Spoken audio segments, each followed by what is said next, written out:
Astagfirullah. Saat kebenaran ditolak didengar. Ruang sidang yang seharusnya menjadi tempat paling tenang untuk mencari keadilan hari itu justru berubah menjadi arena ketegangan.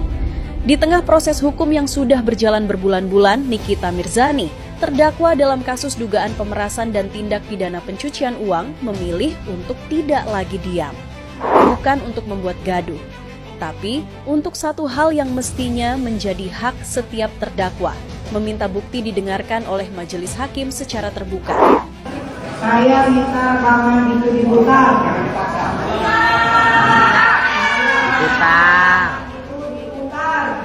Karena saya sudah dikriminalisasi selama 5 bulan. Waktu saya sudah habiskan uang, saya tidak bisa merawat anak saya. Bukti itu adalah sebuah rekaman yang menurut Nikita berisi dugaan serius. Keterlibatan Reza Gladys dalam mengatur jalannya proses hukum, termasuk dugaan adanya pengaruh terhadap jaksa dan hakim.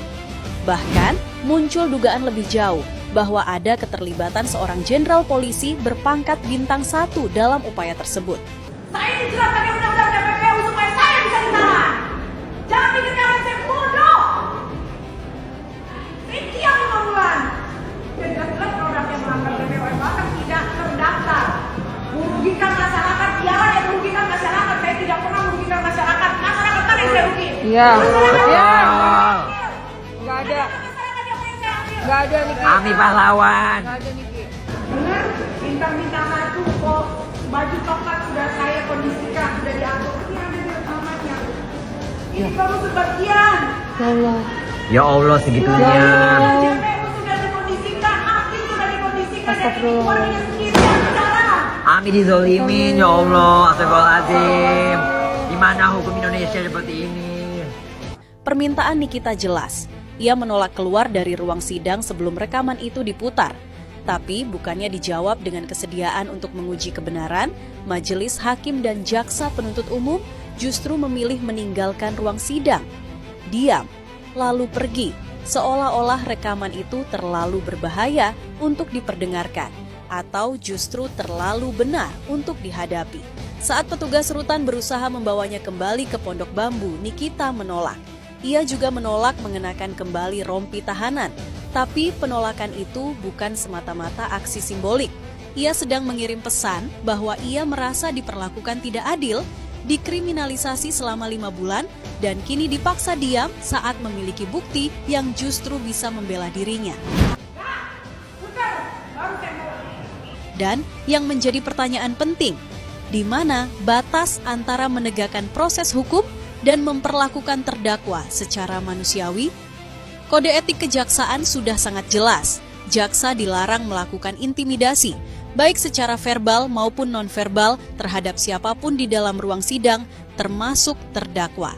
Jika kejadian hari itu benar adanya, maka ada pelanggaran serius terhadap kode etik dan itu tidak bisa diabaikan.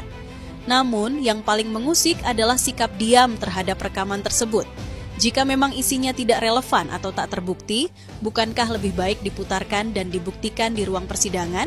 Tetapi jika rekaman itu benar dan mengungkap upaya pengaturan proses hukum, maka kita sedang berhadapan dengan masalah yang jauh lebih besar, keruntuhan integritas peradilan. Jika seorang terdakwa tidak terbukti bersalah, namun dipaksa untuk mengaku bersalah, ini bukan sekadar pelanggaran prosedur. Ini adalah pelanggaran hak asasi manusia yang paling mendasar. Pengadilan seharusnya menilai berdasarkan bukti yang sah dan meyakinkan, bukan dari tekanan, paksaan, atau kepentingan tersembunyi di balik meja kekuasaan. Hari itu, Nikita Mirzani tidak hanya menolak keluar ruang sidang. Ia sedang mempertaruhkan haknya sebagai warga negara, memaksa publik untuk melihat bahwa mungkin keadilan hari ini tidak sedang buta, tapi sedang memilih untuk tidak melihat. Dan jika isi rekaman itu benar, maka yang seharusnya duduk di kursi pemeriksaan bukan hanya terdakwa, tapi juga jaksa penuntut umum dan majelis hakim. Karena di Republik ini, hukum tidak boleh berpihak pada kekuasaan. Ia hanya boleh berpihak pada kebenaran.